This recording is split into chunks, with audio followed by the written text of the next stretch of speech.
So hello friends, welcome to you my YouTube channel की for study. तो friends, आप लोगों का बिहार पुलिस रेडियो ऑपरेटर का एग्ज़ाम 28 जून को कंप्लीट हो चुका है। तो आज की इस वीडियो में हम लोग उसी के क्वेश्चन पेपर का डिस्कशन करने वाले हैं, जिसमें आपको 100% रियल क्वेश्चन देखने को मिल जाएंगे और वो भी 100% एक्यूरेसी के साथ आपको राइट आंसर भी देखने को मिलेगा। तो वीडियो को लास्ट तक ज़रूर देखिएगा और चैनल से सही इन्फॉर्मेशन मिलती है तो आप लोग एक लाइक करके चैनल को सब्सक्राइब ज़रूर करिएगा। तो चलिए आज की इस वीडियो को स्टार्ट करते हैं। तो देखिए, यहाँ पर हम लोग जो क्वेश्चन को डिस्कशन कर रहे हैं, ये आप लोगों के द्वारा ही क्वेश्चन भेजे गए हैं, जिसमें आपको क्वेश्चन तो हूबहू आपके एग्ज़ाम में ऐसा ही रहा होगा, लेकिन ऑप्शन में कुछ चेंजेस देखने को मिल जाएगा। लेकिन जो आपका राइट आंसर रहेगा, राइट आंसर हर क्वेश्चन में वही रहेगा जो आपके एग्ज़ाम में पूछा गया था। ठीक है, तो चलिए स्टार्ट करते हैं। पहला क्वेश्चन आपसे पूछा गया था कि संविधान निर्मात्री सभा यानी कॉन्स्टिट्यूशन असेंबली में बिहार का प्रतिनिधित्व किसने किया था। यानी जब संविधान का निर्माण हुआ था तो उस सभा में बिहार का प्रतिनिधित्व किसने किया था। तो अगर उसकी बात की जाए तो बिहार के कोटे से प्रतिनिधित्व के तहत सरोजनी नायडू शामिल थी, जो कि यहाँ पर बताया गया है कि भारत की प्रसिद्ध स्वतंत्रता सेनानी और कवयित्री भी रही हैं। ठीक है, अगला क्वेश्चन आप लोगों से पूछा गया था कि प्रसिद्ध उपन्यास आनंद मठ मठ के लेखक कौन हैं। तो देखिए, जो आनंद मठ उपन्यास है, ये बांग्ला भाषा का एक ऐतिहासिक और चिर परिचित उपन्यास है, जिसकी रचना जो है बंकिम चंद्र चट्टोपाध्याय ने किया था। यहाँ पर आपका बंकिम चंद्र जो है, यहाँ पर सी ऑप्शन राइट आंसर हो जाएगा। वहीं पर अगर एक्स्ट्रा फैक्ट की बात करें तो यहाँ पर क्या बोला गया कि भारत का राष्ट्रीय गीत वंदे मातरम इसी उपन्यास से लिया गया है, जो कि आनंद मठ से। ठीक है, तो यहाँ से भी क्वेश्चन बन सकता है। अगला क्वेश्चन आप लोगों से पूछा गया था कि किस राज्य सरकार ने सितंबर 2025 में स्वावलंबन उद्यमिता और नवाचार नीति 2025 को मंजूरी दी है। और कुछ इस तरीके से चार ऑप्शन आपके पास दिए गए थे। तो देखिए, जो महाराष्ट्र सरकार है, तो वहाँ राज्य में नए स्टार्टअप, स्वरोजगार और नए बिजनेस आइडियाज़ के लिए नवाचार को गति देने के लिए सितंबर 2025 में इस विशेष नीति को लागू करने का निर्णय लिया था। तो यहाँ पर आपका जो राइट आंसर हो जाएगा वह महाराष्ट्र बी ऑप्शन में मिल जाता है।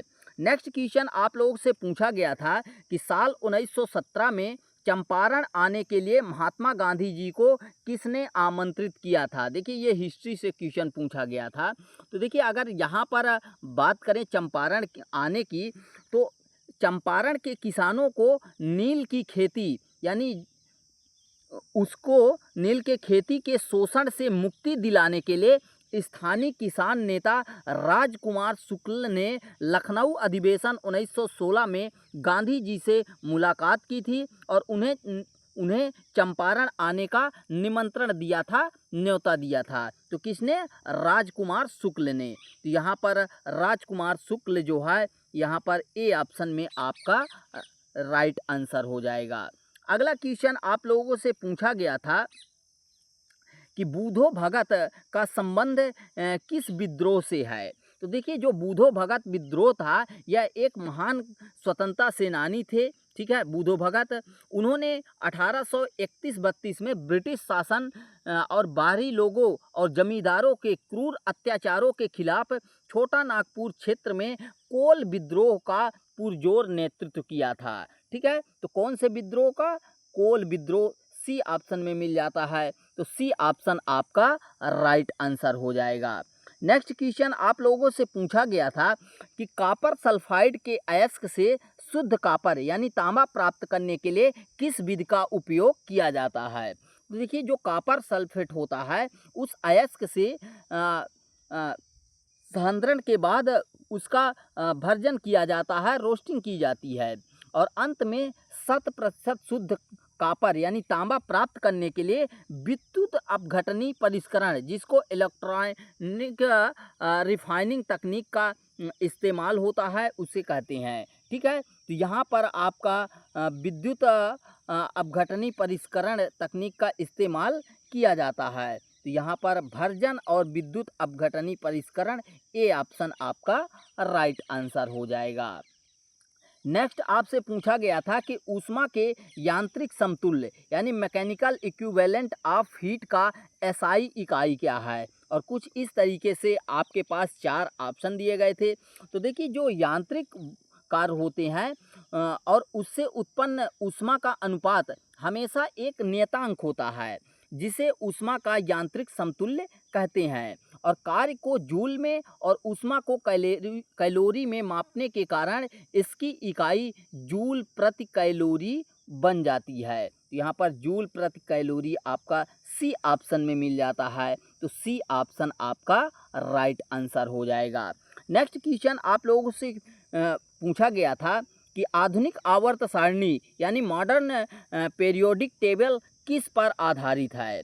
तो देखिए, हेनरी मोसले जो थे, उनके द्वारा प्रतिपादित आधुनिक आवर्त नियम के अनुसार तत्वों के रासायनिक और भौतिक गुण उनके बढ़ते परमाणु क्रमांक के आवर्ती फलन होते हैं।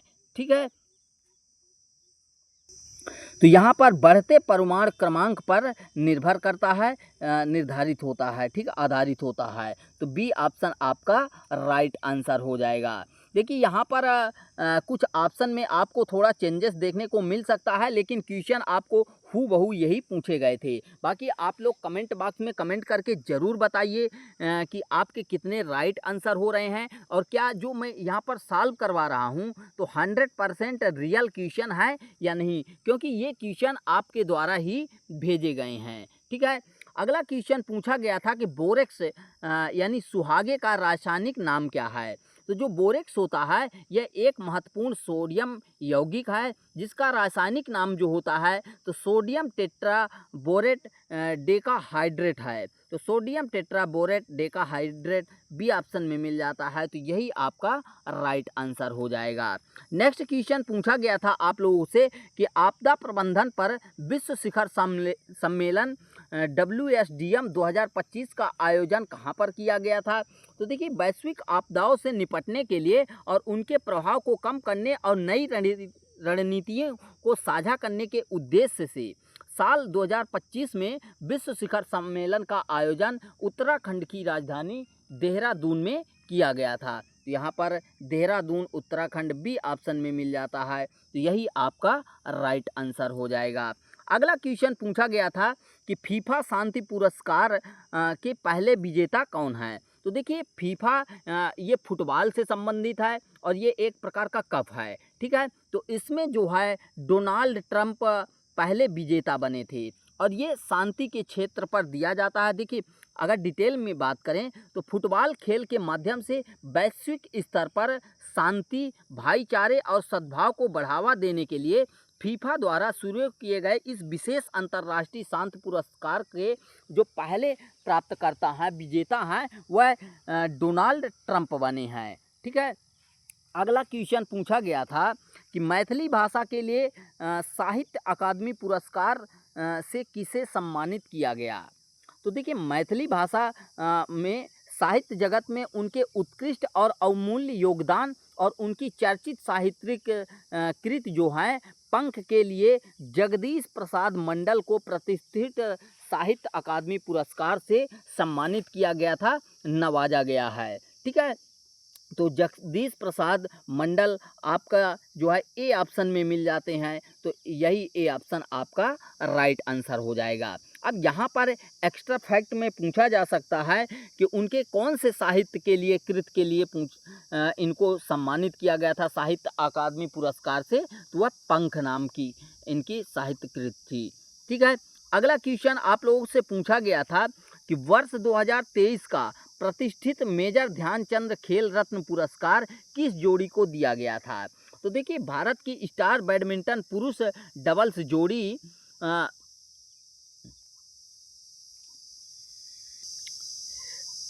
यहाँ पर थोड़ा सा मिस प्रिंट हो गया है टाइपिंग के समय, साहित्यिक साईराज रंकी रेड्डी को अंतर्राष्ट्रीय स्तर पर ऐतिहासिक प्रदर्शन करने के लिए 2023 में प्रतिष्ठित मेजर ध्यानचंद खेल रत्न पुरस्कार से सम्मानित किया गया। तो ए ऑप्शन आपका राइट आंसर हो जाएगा। अब यहीं पर आप लोगों से क्वेश्चन पूछा जा सकता है आपके अगले एग्जाम में, तो ये भी ध्यान रखिएगा। जैसे मेजर ध्यानचंद जो है किस खिलाड़ी से संबंधित थे, तो वो किससे थे, हॉकी से। ठीक है। अगला पूछा गया था कि महिला एशिया हॉकी कप 2025 का आयोजन किस देश में हुआ था। तो एशियाई हॉकी संघ जो है AHF, उसके खेल कैलेंडर के अनुसार महिला एशिया हॉकी कप 2025 का जो टूर्नामेंट हुआ था, तो उसके मैचों की मेज़बानी चीन द्वारा की गई थी। ठीक है। तो यहाँ पर चीन, बी ऑप्शन आपका राइट आंसर हो जाएगा। नेक्स्ट आप लोगों से पूछा गया था कि हाल ही में कच्छ विक्रम लोक बाहर और सौर परियोजना की शुरुआत भारत के किस राज्य से हुई। तो देखिए कच्छ जैसा आपको पता है कि यहाँ पर कहाँ स्थित है। कच्छ एक ज़िला है जो कि गुजरात का है। ठीक है। तो कच्छ नाम आमतौर पर गुजरात से जुड़ता है, परंतु चालू की गई इस विशिष्ट नवीकरण और सौर परियोजना कच्छ विक्रम लोक बाहर की शुरुआत आधिकारिक तौर पर बिहार राज्य से की गई है। ठीक है। कच्छ गुजरात से ज़रूर है, गुजरात का एक डिस्ट्रिक्ट है, बट यहाँ पर गुजरात ना होके बिहार से आधिकारिक तौर पर की गई है। ठीक है। नेक्स्ट क्वेश्चन आप लोगों से पूछा गया था कि अंतर्राष्ट्रीय युवा दिवस यानी इंटरनेशनल यूथ डे प्रतिवर्ष किस तिथि को मनाया जाता है। तो कब, 12 अगस्त को। ठीक है। वैश्विक समाज में अब किस लिए मनाया जाता है, तो वैश्विक समाज में युवाओं की भागीदारी और उनके मुद्दों को मुख्य धारा में लाने के लिए संयुक्त राष्ट्र द्वारा हर साल 12 अगस्त को अंतर्राष्ट्रीय युवा दिवस मनाया जाता है। तो बी ऑप्शन जो है यहाँ पर आपका राइट आंसर हो जाएगा। अगला क्वेश्चन आप लोगों से पूछा गया था कि थुम्बा केरल से भारत का पहला रॉकेट किस वर्ष प्रक्षेपित किया गया यानी लॉन्च किया गया था। तो देखिए 21 नवंबर 1963 को केरल के तिरुवनंतपुरम के पास जो Thumba equatorial rocket launching station है, जिसको TERLS के नाम से भी जानते हैं, तो वहाँ से भारत ने अपना पहला साउंडिंग रॉकेट अंतरिक्ष में सफलतापूर्वक भेजकर भारतीय अंतरिक्ष कार्यक्रम की शुरुआत की थी। कब, 12 नवंबर 1963 को। यहाँ पर बी ऑप्शन आपका राइट आंसर हो जाएगा। अगला क्वेश्चन आप लोगों से पूछा गया था कि निम्नलिखित में से किसमें ब्राउनी गति यानी ब्राउनी मोशन देखने को मिलती है। तो देखिए ब्राउनी गति जो होती है वो कोलाइडल कणों के एक टेढ़ी मेढ़ी यानी जिग जैग और निरंतर होने वाली गति होती है। यह कोलाइड विलयन में परिक्षेपण माध्यम के अणुओं द्वारा कोलाइडल कणों पर असमान बमबारी के कारण उत्पन्न होती है। तो यहाँ पर आपका जो राइट आंसर हो जाएगा, तो कोलाइड विलयन जो है आपका राइट आंसर हो जाएगा, जो कि बी ऑप्शन में दिया गया है। अगला क्वेश्चन आप लोगों से पूछा गया था कि इलेक्ट्रॉनिक परिपथों में वोल्टता नियंत्रण यानी वोल्टेज रेगुलेशन के लिए मुख्य रूप से किसका उपयोग किया जाता है। तो देखिए जो जीनर डायोड होता है उसको विशेष रूप से उत्क्रम अभिनत यानी रिवर्स बायस क्षेत्र में काम करने के लिए डिजाइन किया जाता है, और यह ब्रेक डाउन क्षेत्र में अपने सिरों पर वोल्टेज को स्थिर बनाए रखता है, जिससे इसका उपयोग वोल्टता नियंत्रण या स्टेबलाइजर में होता है। स्टेबलाइजर है रियल नेम, लेकिन गांव की भाषा में इसको स्टेबलाइजर बोला जाता है, जो कि आप जनरली देखे होंगे कि घरों में स्टेबलाइजर का यूज किया जाता है, या फिर टीवी में या आपकी जो भी वगैरह वगैरह हैं टीवी जैसे इलेक्ट्रॉनिक डिवाइस, तो उसमें यूज किया जाता है। तो किसका यूज किया जाता है, जेनर डायोड, जो कि ए ऑप्शन में मिल जाता है।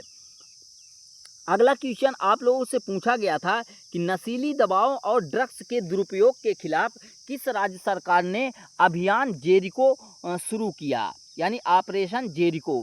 तो देखिए मिजोरम राज्य सरकार ने युवाओं को ड्रग्स के जाल से निकालने और राज्य में नशीली दवाओं की अवैध तस्करी को पूरी तरह रोकने के लिए अभियान जेरिको की शुरुआत की है। तो यहाँ पर आपका मिजोरम जो कि सी ऑप्शन में मिल जाता है, तो यही राइट आंसर हो जाएगा। अगला क्वेश्चन आप लोगों से पूछा गया था कि किस राज्य या केंद्र शासित प्रदेश ने महिलाओं और नागरिकों के कल्याण के लिए लखपति दीदी योजना, एलपीजी फ्री और बस फ्री जैसी योजनाओं की शुरुआत की। तो देखिए दिल्ली सरकार जो है वहाँ से महिला सशक्तिकरण और आर्थिक सहायता को बढ़ावा देने के उद्देश्य से महिलाओं के लिए मुफ्त बस यात्रा यानी फ्री बस सर्विस स्टार्ट किया गया। रसोई गैस सहायता एलपीजी गैस जो है उसको फ्री किया गया और स्वरोजगार के लिए लखपति दीदी योजना जैसे महत्वपूर्ण कदमों को आगे बढ़ाया गया है। तो यहाँ पर दिल्ली सरकार जो कि आपके कंट्री की कैपिटल भी है, तो वहाँ से इस योजना का लखपति दीदी योजना का शुरुआत किया गया है। नेक्स्ट आपसे क्वेश्चन पूछा गया था कि दिसंबर 2025 में किस संगठन ने लड़ाकू विमानों के निकास प्रणाली यानी एस्केप सिस्टम के लिए हाई स्पीड रॉकेट स्लेट का सफल परीक्षण किया है। तो देखिए यहाँ पर कुछ इस तरीके से आपके पास 4 ऑप्शन दिए गए थे, इसरो, डीआरडीओ, एचएएल, भेल। ठीक है, तो देखिए आप लोगों को बता दें कि जो रक्षा अनुसंधान एवं विकास संगठन है जिसको शॉर्ट में डीआरडीओ भी कहा जाता है, तो डीआरडीओ ने दिसंबर 2025 में लड़ाकू विमानों के पायलटों की सुरक्षा से जुड़ी आपातकालीन निकास प्रणाली यानी एस्केप सिस्टम को और मजबूत करने के लिए हाई स्पीड रॉकेट स्लेट का सफलतापूर्वक परीक्षण संपन्न किया है। तो यहाँ पर आपका DRDO B option right answer हो जाएगा। अगला क्वेश्चन आप लोगों से पूछा गया था कि ऊष्मागतिकी यानी थर्मोडायनेमिक्स के नियमानुसार किसी निकाय यानी सिस्टम की एंथैल्पी में परिवर्तन किसके बराबर होता है जब उसे स्थिर दाब पर ऊष्मा आपूर्ति की जाती है। तो देखिए स्थिर दाब जो होता है कंस्टेंट प्रेशर, उस पर किसी निकाय को दी जाने वाली ऊष्मा आपूर्ति सीधे उसके एंथैल्पी में जो है होने वाले परिवर्तन के बराबर होती है। ठीक है, तो यहाँ पर स्थिर दाब पर ऊष्मा आपूर्ति आपका ए ऑप्शन राइट आंसर हो जाएगा। नेक्स्ट क्वेश्चन आप लोगों से पूछा गया था कि दक्षिण एशिया और पूर्वी अफ्रीका में जलवायु परिवर्तन के अनुकूल सक्षम और सिंचाई प्रणाली के विस्तार के लिए कौन सा कार्यक्रम चलाया जा रहा है। तो देखिए दक्षिण एशियाई और पूर्वी अफ्रीका के कृषि क्षेत्रों को जलवायु परिवर्तन के प्रति लचीला और सौर ऊर्जा आधारित सिंचाई प्रणालियों को बढ़ावा देने के लिए सोलर फेज सेकंड परियोजना का विस्तार किया जा रहा है। तो यहाँ पर सोलर फेज सेकंड जो है आपका राइट आंसर हो जाएगा जो कि ए ऑप्शन में मिल जाता है। अगला क्वेश्चन आप लोगों से पूछा गया था यहाँ पर कि विद्युत चुंबकीय तरंगे यानी इलेक्ट्रोमैग्नेटिक वेव्स जो होते हैं उसके विपरीत ध्वनि तरंगे यानी साउंड वेव के माध्यम से किस रूप में आगे बढ़ती हैं।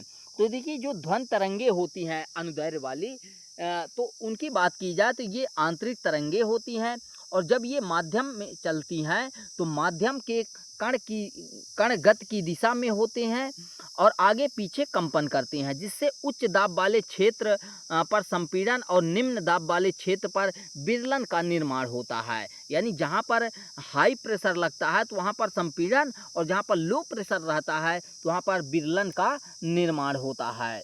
तो संपीड़न और विरलन के रूप में यानी रेयरफेक्शन जो है यहाँ पर आपका बी ऑप्शन राइट आंसर हो जाएगा। नेक्स्ट क्वेश्चन आप लोगों से पूछा गया था कि राष्ट्रीय अंतर्राष्ट्रीय पुस्तक मेला 2025 यानी बुक फेयर 2025 का भव्य आयोजन कहाँ पर किया गया है। तो देखिए साहित्य शिक्षा और पठन पाठन की संस्कृति को बढ़ावा देने के उद्देश्य से वर्ष 2025 के प्रतिष्ठित पुस्तक मेले का सफल आयोजन उत्तराखंड राज्य में किया गया था। तो यहाँ पर आपका उत्तराखंड राइट आंसर हो जाएगा।